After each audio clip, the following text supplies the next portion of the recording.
Bienvenue sur Azimut, le podcast de l'orientation. Bonjour Iris. Bonjour Perrine. Bonjour Mathilde. Bonjour Perrine. Merci beaucoup d'avoir accepté de faire cet entretien à trois. C'est la première fois sur le podcast Azimut qu'on procède ainsi. Mais j'avais trouvé vraiment intéressant de vous faire échanger sur les sujets sur lesquels vous avez contribué pour le podcast, qui sont à la fois le pitch pour Iris et l'utilisation de LinkedIn pour Mathilde. Donc voilà, l'idée c'était d'aborder en quelques minutes ces sujets-là, de montrer en quoi ils sont importants pour les jeunes, c'est-à-dire les lycéens et les jeunes étudiants, et puis d'informer les parents sur la façon dont ils peuvent les aider à se présenter à la fois à l'oral, à l'écrit et sur les réseaux sociaux. Alors, on va peut-être commencer par Iris. Et Iris, j'aimerais te demander en quoi le pitch est important, parce qu'en fait, on a l'habitude de se présenter toute sa vie, non ? Bien sûr, et justement, c'est quelque chose qui n'est pas forcément maîtrisé. Donc le pitch, c'est une manière de se présenter, en l'occurrence, soi-même, de manière courte et fluide pour générer l'adhésion de la personne qu'on a en face de nous. Et le souci, c'est qu'à l'école et même dans les études supérieures, la manière dont on se présente, c'est en écrivant son nom et son prénom sur une feuille A4 qu'on plie en deux et qu'on met en forme de chevalet sur la table. Et ça peut vraiment donner lieu à des catastrophes.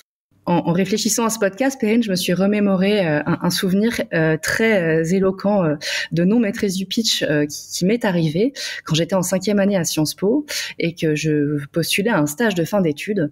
J'avais décroché un entretien, un peu par piston d'ailleurs, chez L'Oréal. Et je suis arrivée dans cet entretien avec une RH qui a posé le cadre de l'entretien, présenté l'entreprise, présenté ses besoins. Et qui ensuite m'a dit, voilà, maintenant je vais vous donner 5 minutes pour vous présenter et présenter ce que vous pourrez apporter à l'entreprise. Et là, patatras, ça a été vraiment la catastrophe. Je me suis effondrée. Ma présentation n'avait ni queue ni tête. J'ai bafouillé, je me suis ridiculisée, je rougissais et ça m'a complètement déstabilisée pour le reste de l'entretien. Donc, inutile de préciser qu'en sortant de cet entretien, j'avais une image absolument terrible de moi-même et je n'ai évidemment jamais été rappelée par cette personne. Donc, c'est sans doute cette expérience un peu catastrophique du pitch qui m'incite à penser que le pitch est un acquis social. On sait se présenter parce qu'on est dans un milieu où nos parents nous apprennent à se présenter, mais ça, c'est pas un acquis pour tout le monde. Et ça peut créer de grosses inégalités plus tard quand on arrive sur le marché du travail où en fait, on n'est pas en mesure de se positionner pour des jobs qui nous plaisent vraiment parce que simplement, on n'a pas les codes.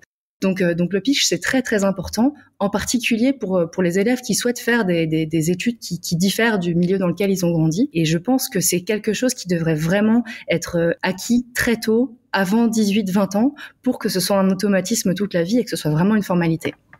Donc on n'est pas sur l'aisance à l'oral, on est sur le contenu de ce qu'on va transmettre à son interlocuteur. C'est ça le pitch ?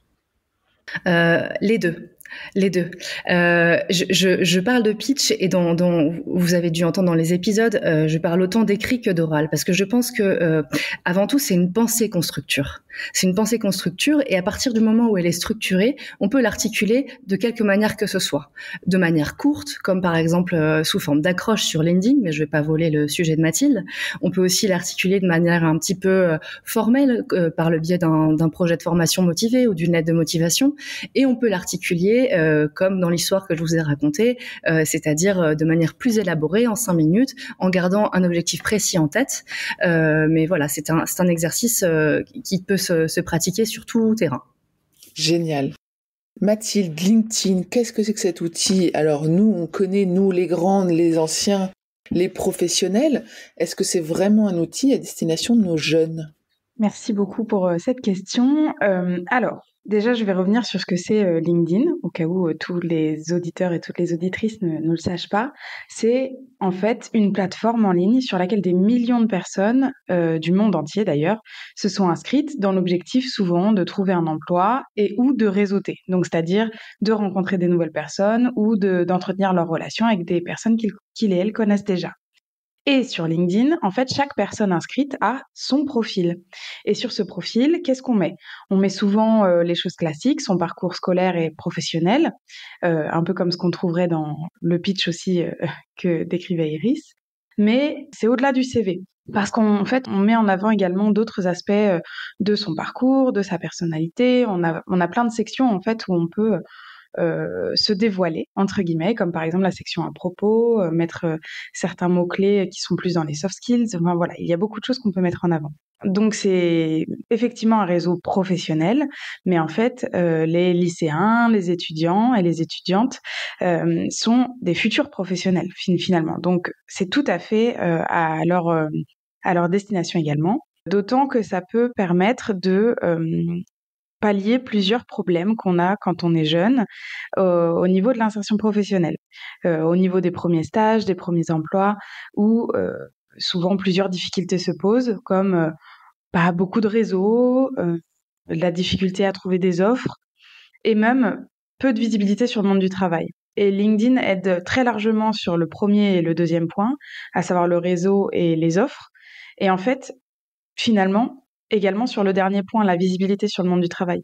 Parce que, du coup, pour rajouter une anecdote personnelle aussi, j'ai fait des études très généralistes comme Iris. Et à la fin de mes études, j'étais là, je suis désolée, je ne sais pas ce que c'est le monde du travail, je suis perdue, quoi. Et du coup, je me dis, on va parler avec des gens qui sont dans des métiers qui semblent m'intéresser de loin. Et ça, c'est quelque chose que j'ai fait dans mes études et qui m'a aidé à ensuite me dire, OK, je vais tenter ce métier, je vais tenter ce secteur, je vais tenter telle chose, parce que j'ai pu parler avec différentes personnes. Et en fait, les étudiants et les étudiantes et même les lycéens, lycéennes, et, à mon sens, ils et elles doivent avoir le réflexe d'ajouter les personnes qu'ils et elles connaissent, ou rencontrent d'ailleurs à des journées professionnelles ou des journées carrières selon le nom de votre établissement. Demandez aux professeurs, aux camarades de classe, les gens avec qui ils ont pu faire des stages. En fait, c'est ça la construction du réseau. Et il y a quelque chose que je dis tout le temps, c'est que le réseau, plus on le commence tôt, plus on prend de l'avance. Parce que si on se réveille en dernière année à deux semaines de trouver un stage, ça va être plus compliqué de débarquer sur LinkedIn et dire coucou, je cherche un stage. Alors que si on a déjà été avant, on a entretenu son réseau en envoyant quelques messages privés, en interagissant avec les publications. Voilà, là, ça tombe moins en fait comme un cheveu sur la soupe, si je puis me permettre l'expression. Donc oui, LinkedIn, c'est tout à fait un réseau pour les jeunes. Il y a plein de choses qui peuvent être intéressantes aussi dont on parlera dans les différents épisodes LinkedIn, à savoir des hashtags que les étudiants et les étudiantes peuvent suivre sur des thématiques qui les intéressent, suivre des personnes et des assos ou des entreprises qui les intéressent pour justement engranger de l'information. Génial. Donc, les auditeurs du podcast Azimut vont pouvoir écouter les épisodes que vous avez préparés à leur intention, à la fois sur la construction du pitch et l'utilisation, l'installation, en fait, des jeunes sur LinkedIn, leur premier pas sur LinkedIn. Et je voulais vous faire parler d'un outil que vous leur proposez pour aller un peu plus loin. Quel est-il? Qui veut prendre la parole? C'est ça. Donc, à la base de cet outil, il y a LinkedIn, réseau sur lequel Mathilde et moi nous sommes rencontrés il y a 6 mois maintenant, sur lequel on a beaucoup échangé. Et puis, le contact a extrêmement bien pris. On avait toutes deux des objectifs professionnels qui étaient pas les mêmes, mais qui avaient beaucoup de congruence. Et on s'est dit, on va développer le Starter Pack LinkedIn, qui est un manuel d'utilisation du réseau qu'on va destiner en priorité aux étudiants qui sont en recherche d'emploi pour décoder un petit peu cette plateforme qui est pas forcément simple d'utilisation et apprendre à avoir un profil au top.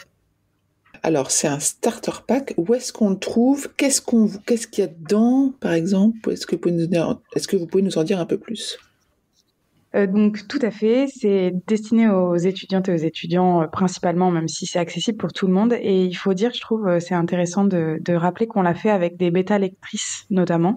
On l'a fait pour les jeunes vraiment, et on s'est assuré que ça leur servait, parce que c'est ce qu'on disait avec Iris. Nous, on est depuis des années sur LinkedIn, on a oublié qu'on ne sait plus comment faire telle ou telle chose. On n'est plus des novices, donc on voulait s'assurer que justement ce guide, ce manuel, ce starter pack pouvait s'adresser aux débutants complets. C'est-à-dire, on a même un chapitre où c'est vraiment créer son profil avec des vidéos, du pas à pas, voilà. Mais aussi à celles et ceux qui ont déjà un profil qui est juste un peu classique, pas forcément personnalisé, en accord avec leur pitch, justement, et avec leurs besoins. Donc, on a fait différents chapitres, 3. Donc, un sur vraiment créer son profil pour quelqu'un qui n'aurait jamais entendu parler de LinkedIn. Un avec vraiment toutes les sections du profil où on peut retravailler son profil pour le rendre plus personnalisé, plus authentique, entre guillemets. Et une 3e section, justement, qu'on a orientée un peu sur le réseau, comment on trouve des gens, comment on ajoute les gens. On donne des conseils parce que... et c'est des conseils qui sont sur LinkedIn, mais qui sont aussi du bon sens, parce que c'est des conseils qu'on n'a pas toujours, comme l'expliquait Iris, selon le milieu dans lequel on a grandi. Moi, j'ai eu la chance d'être très bien entourée, donc ça aide, mais ce n'est pas le cas pour tout le monde. Donc voilà, et le lien, du coup, sera dans la description pour le télécharger. C'est évidemment gratuit.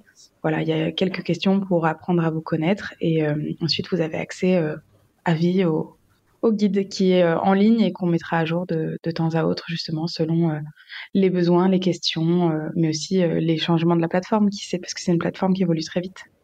Génial, hyper intéressant. Donc évidemment, on va mettre le lien dans le descriptif de l'épisode. Donc vous regardez en dessous de l'audio et vous trouverez le lien. On va aussi mettre les liens vers vos 2 profils LinkedIn parce que c'est quand même pas mal que les auditeurs puissent se connecter à vous et aller regarder ce que vous faites. Mais peut-être que vous pourriez en dire un peu plus quand même sur vous avant que les auditeurs vous découvrent sur LinkedIn. Iris, qui êtes-vous? Qu'est-ce que vous faites à part faire un manuel à destination de tous ces auditeurs qui veulent se lancer sur LinkedIn? Je suis Iris Oliveau et je suis conseillère d'orientation et coach de carrière. Mon parcours, c'est celui de quelqu'un qui a beaucoup bifurqué sur le terrain professionnel. J'ai commencé par travailler à l'international. Ensuite, je suis rentrée en France et j'ai travaillé dans le milieu des médias, d'abord en télé, puis dans le milieu podcast, puis pour des projets de création numérique, notamment avec Arte. Et ensuite, je me suis intéressée au milieu start-up et j'ai travaillé en tant que product owner pour deux start-up différentes avant de monter ma boîte. Et aujourd'hui, je suis gérante de Recommence, qui est donc une société de conseil d'orientation pour laquelle j'ai 2 casquettes. J'ai une première casquette de conseillère d'orientation scolaire et une deuxième casquette de coach en accompagnement des transitions professionnelles.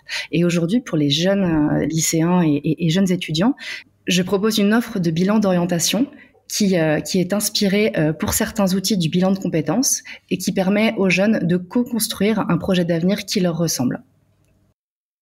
Hyper intéressant, merci beaucoup. On mettra les liens nécessaires pour vous retrouver. Maintenant, Mathilde, vous, qui êtes-vous? Eh ben, sans surprise, beaucoup de similitudes avec le parcours d'Iris. Alors moi, c'est Mathilde Piriou, j'ai 27 ans. Je tiens déjà à faire le lobby breton, puisque je suis bretonne, je viens de Quimper. Voilà, maintenant c'est fait. Et tous mes métiers, en fait, étaient différents les uns des autres, comme Iris. J'ai fait de l'événementiel à l'international, de la formation juridique pour les collectivités territoriales. J'ai travaillé en ambassade, en think tank, etc. Et déjà, justement, quand j'ai appris à construire mon pitch, j'ai vu qu'il y avait 3 points dans tout ce que j'avais fait, 3 points similaires, et ça m'a beaucoup aidé derrière dans ma carrière. C'était me rendre compte que j'avais fait de la formation et de la montée en compétences. Il y avait aussi la notion de réseau. Et la 3e chose qui était importante dans mon parcours, c'était la mise en valeur des gens. Et en parallèle, j'ai vu tout au long de ma carrière que LinkedIn pouvait largement m'aider parce que, en fait, c'est travailler son personal branding, sa marque personnelle en français, c'est-à-dire mettre en avant ses projets, ce qu'on fait, etc. Et je l'ai fait assez naturellement parce que j'aime beaucoup les réseaux sociaux, j'y passe beaucoup de temps, donc j'ai essayé de rentabiliser un peu. Et comme j'ai vu que ça m'aidait et que beaucoup de personnes l'utilisaient moins, j'ai commencé à donner des coups de main à droite à gauche aux amis, etc. Puis je me suis rendu compte que j'avais développé une expertise au fil du temps. Donc aujourd'hui, j'aide les personnes justement à monter en compétences, travailler leur personal branding et se mettre en valeur, apprendre à réseauter justement tout ce que j'ai appris à faire sur LinkedIn. Donc je suis coach, c'est-à-dire que j'aide les personnes que j'accompagne à avoir d'une part un profil qui leur ressemble, mais surtout qui sert leur objectif, c'est-à-dire que ce soit trouver un boulot ou un stage ou réseauter ou même prendre la parole pour certains et certaines. Et en fait, plus globalement, à optimiser leur usage de la plateforme. Et c'est intéressant pour être boosté sur LinkedIn et vraiment tirer le meilleur de ce réseau. Et pour information, je dispense aussi des formations dans les établissements du supérieur, donc des écoles, des facultés, etc., pour là aider les jeunes dans la construction du réseau et leur insertion professionnelle. En général, que ce soit un petit groupe ou devant des amphis, on aborde la construction du profil, ce qu'on peut mettre en avant, mais aussi comment est-ce qu'on aborde des personnes qu'on ne connaît pas, comment on cherche et surtout comment on trouve un stage. Donc voilà, ça c'est mon activité.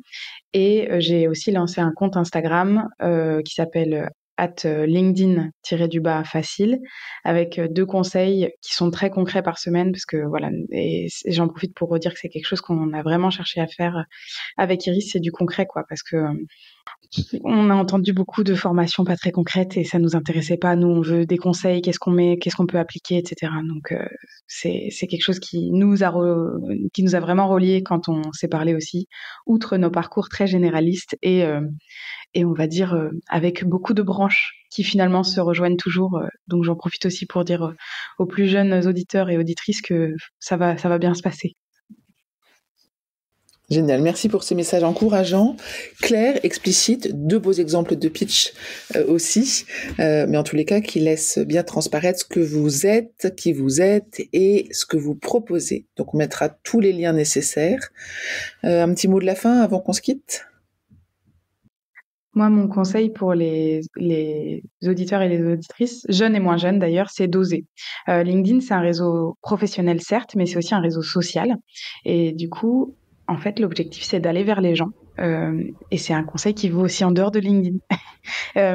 C'est bien d'aller vers les gens, d'oser, dans le respect toujours, en ayant un petit peu des idées, se dire, OK, bah, cette personne, elle m'intéresse, pourquoi j'irais pas lui parler? Donc, faites-le sur LinkedIn, dans la vraie vie. Voilà, ça vous ouvrira des portes. On serait pas en train de vous parler si Iris ou moi n'avions pas fait le premier pas vers l'autre. Je crois que c'était Iris d'ailleurs, qui m'a écrit. Et voilà, donc vous voyez, plein d'opportunités peuvent débarquer de rencontres plus ou moins au fil de l'eau et des échanges. Donc vraiment, n'hésitez pas. Et encore une fois, que ce soit sur LinkedIn ou dans la vraie vie. Merci Mathilde. Iris ? Un petit mot sur les échanges dans la vraie vie, justement. Moi, j'encourage vraiment les étudiants à sortir de chez eux, à éteindre un petit peu les réseaux sociaux aussi, et à aller s'entraîner à démarcher, à discuter avec des gens en direct. Parce qu'on se rend compte aujourd'hui aussi que les contacts sont tellement dématérialisés qu'on a vraiment perdu l'habitude d'accrocher les gens en direct, d'aller discuter avec une personne à un dîner, sur un salon, au lycée. Et ça, vraiment, ça peut vraiment faire la différence par rapport à la masse des gens qui utilisent les réseaux exclusivement. Voilà, allez sur le terrain, vous pourrez vraiment faire la différence et vous démarquer. Merci à toutes les deux pour tous ces conseils et tout ce que vous apportez aux jeunes et aux familles. Merci beaucoup et à bientôt. Vous trouverez dans les notes de cet épisode le moyen de contacter la personne interviewée et vous pouvez retrouver sur le site l'ensemble des spécialistes en orientation avec qui collabore le podcast Azimut. Merci beaucoup et à bientôt.